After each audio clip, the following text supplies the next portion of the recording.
And the doctor's office called, and the nurse said, "Hey, can you come in this afternoon?" And I looked at my mom, and I immediately knew that it was bad news. Like, immediately. And I said, "Yeah, I'm putting my mom on an airplane, and then I'll be in." And I called Matt, and he left work, and he met me at the doctor's office, and so we went in, and turns out so they take like a chunk, and at the far end of the chunk, there was a tumor.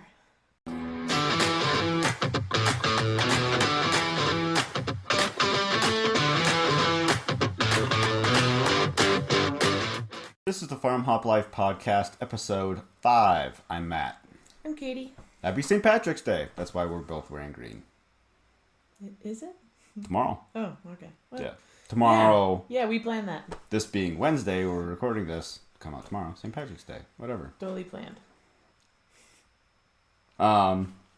So, we have an announcement to make that I've already said in multiple places, but in case you didn't hear it.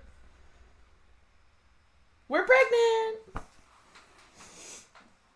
So, before you ask, we're not finding out for a number of reasons, but let's before we really get into like happening now, we'd like to take you through time to 2016. Like, how did we get here? Let's travel back in time.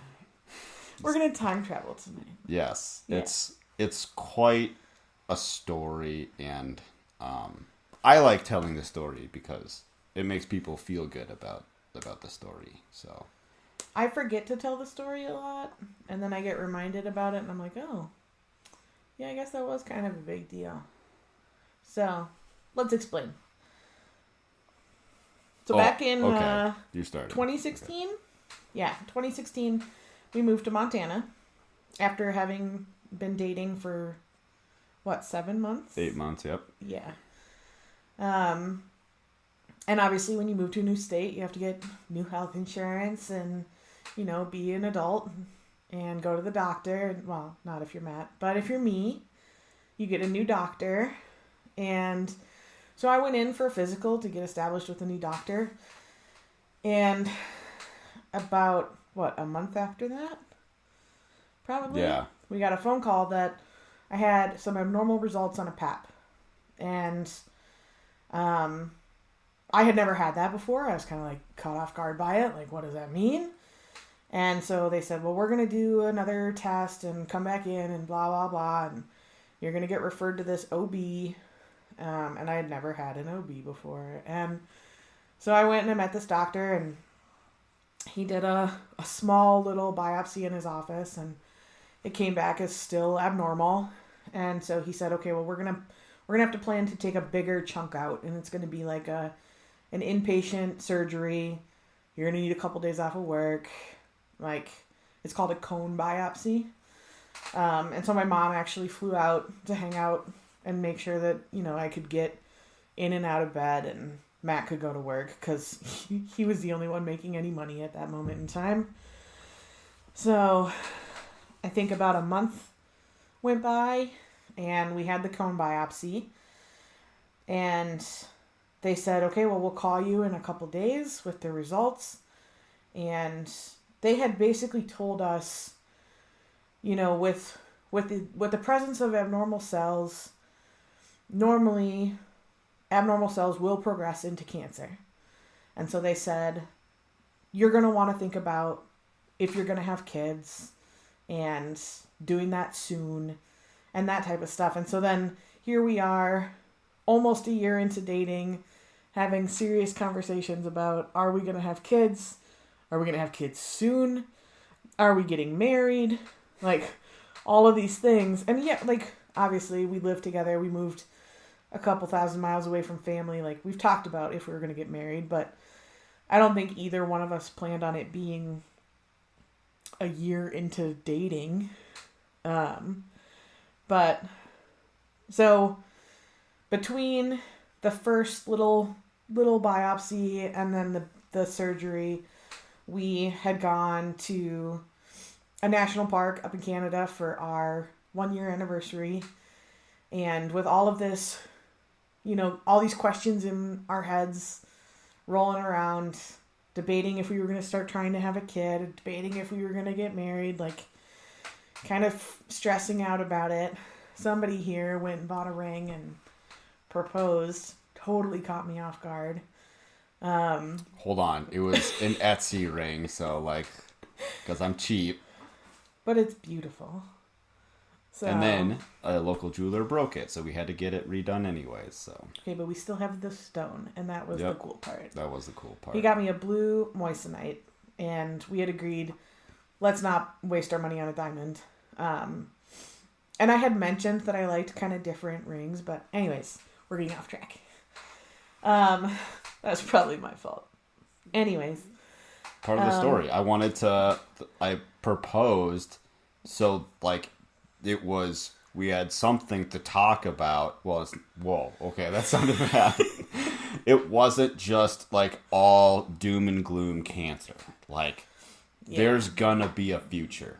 Like, we're gonna have a future together. Like, there's going to be, like, this will pass. Like, what happens after this? And so we planned our wedding in like 6 months and got married in February. Yeah, a few things happened during that time though. Okay, well, yes, but like I'm saying, okay, so that part's, we got married in February 2017. Yeah. But back in September of 2016. So we got engaged. Like 2 weeks later, my mom flew out. I had my surgery to take out a bigger chunk of cells so that hopefully we were given some time to have a kid or two before those cells potentially turned into cancer. And I remember sitting at the airport with my mom because I worked at the airport. So I was sitting at the gate with her because, when you work there, you get fancy privileges. And the doctor's office called. And the nurse said, "Hey, can you come in this afternoon?" And I looked at my mom, and I immediately knew that it was bad news. Like, immediately. And I said, "Yeah, I'm putting my mom on an airplane, and then I'll be in." And I called Matt, and he left work. And he met me at the doctor's office, and so we went in, and turns out so they take like a chunk, and at the far end of the chunk, there was a tumor. So it was the middle of September, and we had just gotten engaged, and then we found out that I had cancer. So I had endocervical adenocarcinoma type 1B. So, it, like anything with a 1 in front of it is still pretty good.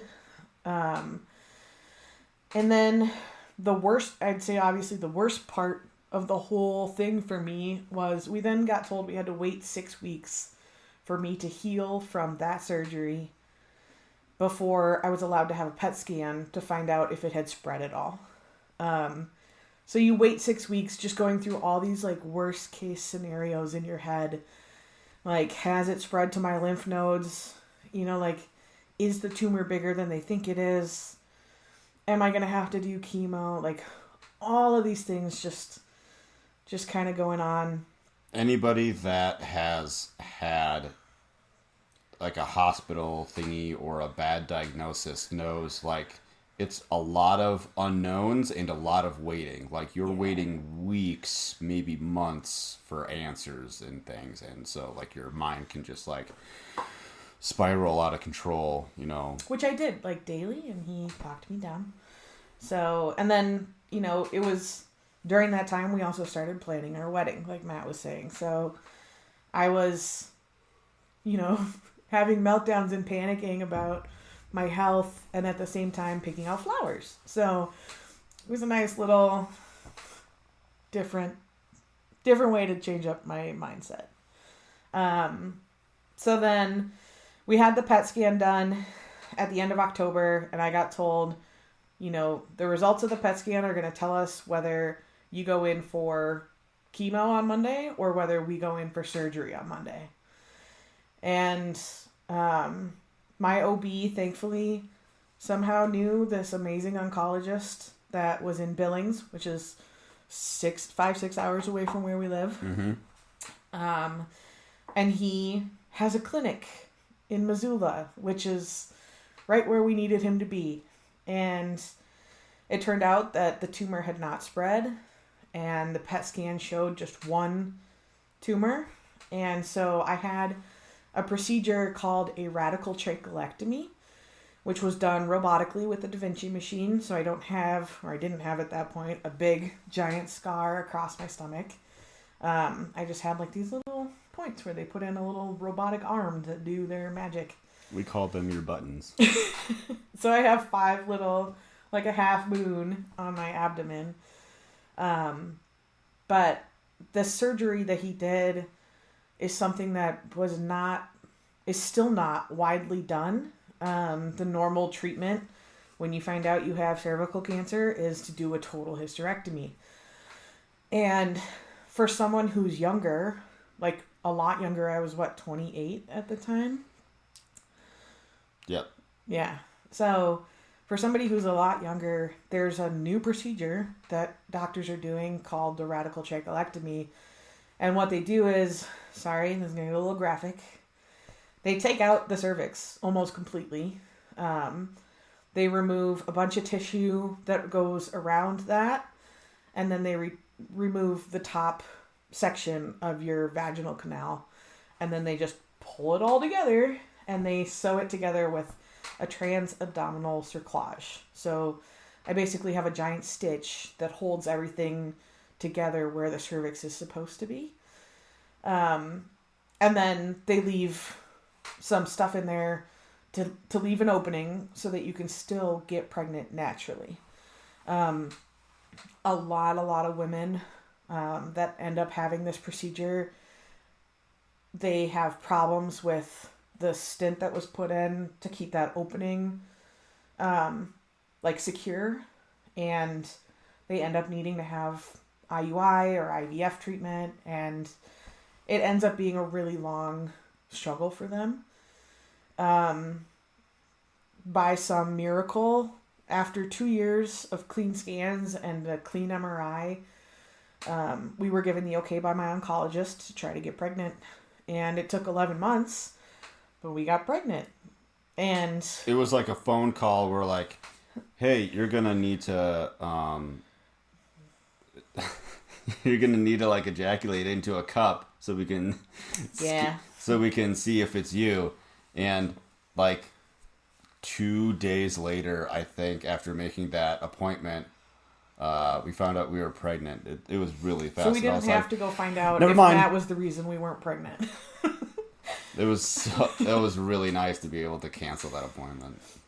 So we found out in October of 2019 that we were pregnant, and I had a very easy, I would say, pregnancy. I had a lot of doctor's appointments. I saw the high-risk maternal fetal doctor in my town, and I also saw my regular OB, and I had ultrasounds every 2 weeks, and lots and lots of extra monitoring and attention, mainly because you don't see pregnant ladies with my condition or with my surgery that I've had.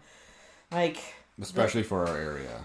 The high-risk doctor that we saw, which is the only high-risk clinic in the city, he said he's maybe seen like 5 or 6 in his whole career. And the doctor that I currently have, who's at that clinic, he has no other patients that have had a trachelectomy. He has not delivered anybody that's had a trachelectomy. Katie gets like the red carpet treatment every time she's like in there because she's such like a unique case, and doctors are weird like that. So nobody understands. Like when you say the word trachelectomy, everybody looks at your neck like you just said tracheotomy. I'm like, I don't have a big scar on my neck. Like, that's not what I said, and obviously that'd be a weird thing to say at an OB's office. But good on you for asking what the heck is a trachelectomy. But yeah, so I had a pretty easy pregnancy. We had a scheduled C-section at 36 weeks. Because I cannot go into labor. I cannot have contractions like a normal person who's pregnant.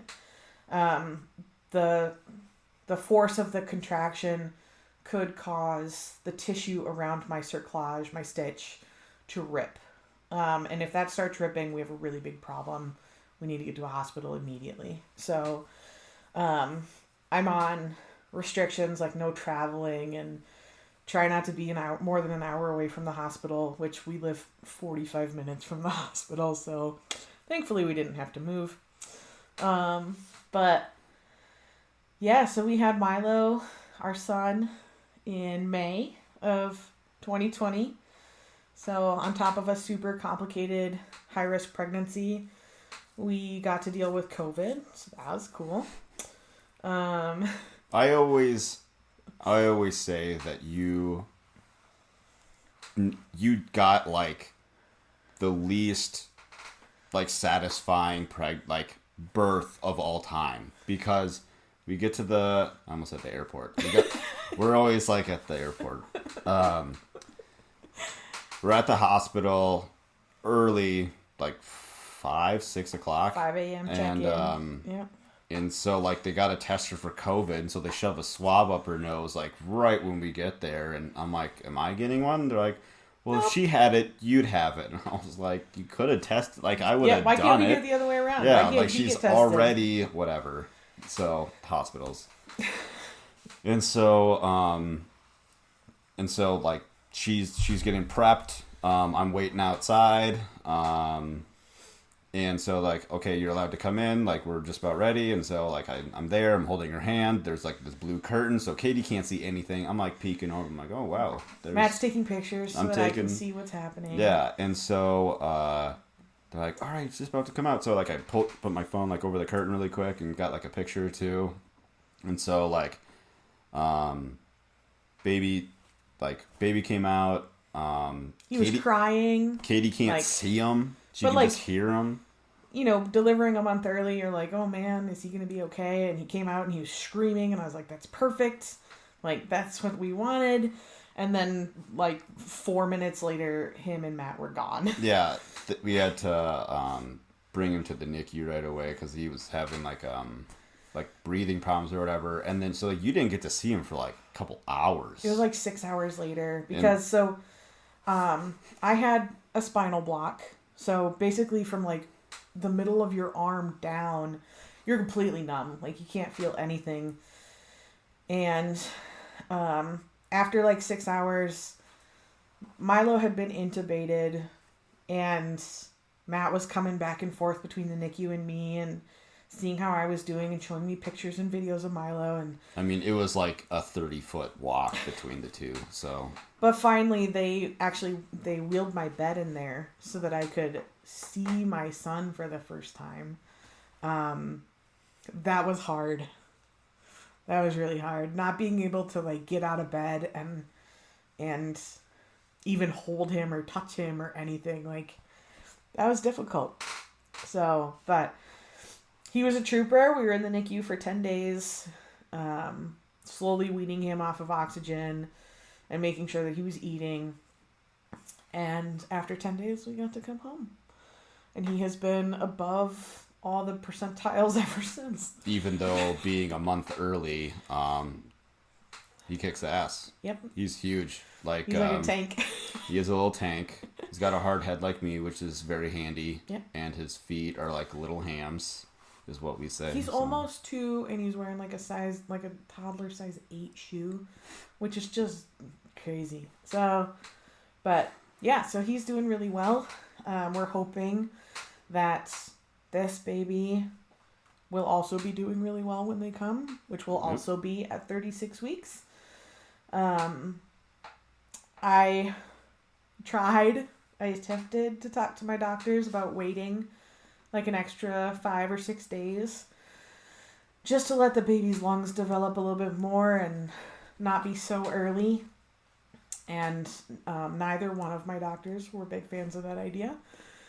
So any increase in risk and they like freak out. Yeah. So something, which is understandable. Something that could be good, well, not could be good, something that would be good for the baby to stay in longer could be detrimental or life-threatening for me. So you got to kind of weigh your pros and cons. Like, yeah, the NICU is not great, but we had a very short stay compared to most people that I know personally. And so a couple days in the NICU to make sure that I don't bleed out on the drive to the hospital sounds pretty fair. So that's our plan. This pregnancy has not been going as smoothly as Milo's. I have been more, like, it started out, I was more sick than I had ever been. Like, I had a little bit of nausea with Milo, but not, like... And a cough. Yeah. I had a persistent cough with Milo. cough, yeah. But it wasn't COVID. But this time around, like, I was sick until, like, 14 weeks, and then that finally stopped, and I started getting migraines. And the migraines finally stopped, and then I got a UTI. I ended the antibiotics for the UTI, and then I had COVID. And then we got over COVID, and I somehow strained all of my pelvic floor muscles. So, simple things like moving your foot from the gas pedal to the brake in your car, or getting up and down off the floor with your almost 2-year-old, they're pretty painful. Rolling over in bed wakes me up at night because it hurts so bad. So we finally, like, came to terms that that was just going to be something that was going to be sore for the next 4 months. And then I started getting carpal tunnel, which is something I had with Milo as well. And so that was keeping me up at night. So now I'm one of those real sexy 30-year-old moms that has giant wrist braces on when she goes to bed. It's kind of great. So, but I mean, other than that, it's been great. So, but yeah, we have a few other things going on, a lot more appointments with this baby, a lot more appointments for me. So, just trying to remember, like, when you think about all the things we had to go through to get to this point, and that we currently have a healthy baby that's 22 weeks, that, like, we're at 3 months right now until this baby comes. Mm-hmm. And, like, when you are going through all of these things that are making it complicated and making it not fun, you have to stop and remember all the things we went through to get to this point, and that it really is crazy that not only do we have one healthy kid, but we have another one on the way. So, like, my oncologist came to see us when we were in the hospital, even though he does not work at that hospital. And he's just, like, you know, so amazed that I had such a straightforward pregnancy, and I'm looking forward to seeing him again this time around. So, but this is definitely going to be our last kid. Yep. Because of all of my scar tissue from all of my surgeries, and it gets riskier. Yeah, it gets riskier to have another pregnancy, and with the risk of cancer potentially coming back, I will be having a total hysterectomy at the end of the year. So I'll still have to see a doctor, but I won't have, like, the mandatory oncology checks every 6 months, a mandatory MRI every year, like, kind of be able to shut that door and move on with our lives. And so what better plan than to uproot everything and hit the road with a 3-year-old and a 1-year-old. Yep. Right? Yep. Yeah. So we're not finding out the gender because this will be our last child, and we just want it to be a surprise. We're never going to get the opportunity again, so we'll just wait. We both suck at being patient, but this has actually been fun, actually. Has it? I think so. I think it's been fun, not knowing, like, do you think it's a boy? Do you think it's a girl? I think it's a boy. It's hard to go to all of my appointments because I see a doctor, like, every 10 days. it's hard to remind everybody. Like, I have to remember to say it the first thing when I walk in. Like, hey, please don't tell me what it is. I feel like I need a sticker on my forehead that was like, I don't want to know the gender. Because everybody almost slips up. Yep. So. We had an anatomy scan on Wednesday. And several times. I went to that one. Baby moves around a lot, which is cool. And they're like, several times throughout the scan, they're like, okay, turn away, don't look. Yep. I gotta go get a picture of a leg. We don't want you to see anything. So. Mm-hmm. Pretty much. But it's cool because this time around, Matt's able to come to whatever appointments he wants to. Whereas last time, I think you came to the 12-week appointment, and then that might have been it. I thought I went to the anatomy scan. Maybe. But he wasn't allowed to come to a lot of my appointments last time around. So this time it's been kind of nice. Mm-hmm. Still have to wear a mask. Still have to be weird. But you can at least be there. Yep. So there's that. So yeah, that's why we're waiting until 2023 to hit the road. Otherwise, this year would be a good time to go. If I didn't have, all of my doctors here, so. Whatever. It gives us more time to plan and curate and prepare. So. Not feel like we're just diving off a cliff. I do like that. I know. Build your airplane on the way down. I don't think that works, but we'll see. It's okay. So, anyways, Katie doesn't talk about this a whole lot, but if you have questions, like, oh, weird, like, how does this work? I'm an open book. Totally ask. For this thing. Well, yeah. She's now an expert. That's true. She's now an expert in this. She teaches nurses about this weekly, almost, so. It is a lot. There are a lot of people, even in the medical field, who are like, what are you talking about? So, if you are somebody that has had a trachelectomy and you live nearby, like, say hey, because there's not a lot of us. Or join the group on Facebook that you're in. Yeah, with everybody from Europe, because nobody in the United States gets this surgery. Pretty much. So yeah. Leave a comment, send us an email. It's new. Matt@FarmHopLife.com. We still get the Gmail one, but fancy. I'd rather not have it go to spam, so it's Matt@FarmHopLife.com. Do you want your own? No, I'm good. Okay. We'll just do endocervical adenocarcinoma at Gmail. We agreed. I grow the people. Oh, that's true. You do the web stuff. Okay, that's fine. Good. All right. Better that way. So, thanks for watching. Oh, next time we're going to talk about what about the kids? What does that mean? You'll find out. That's so vague. I know. All right. We're vague people. Sure. See you next time. Bye.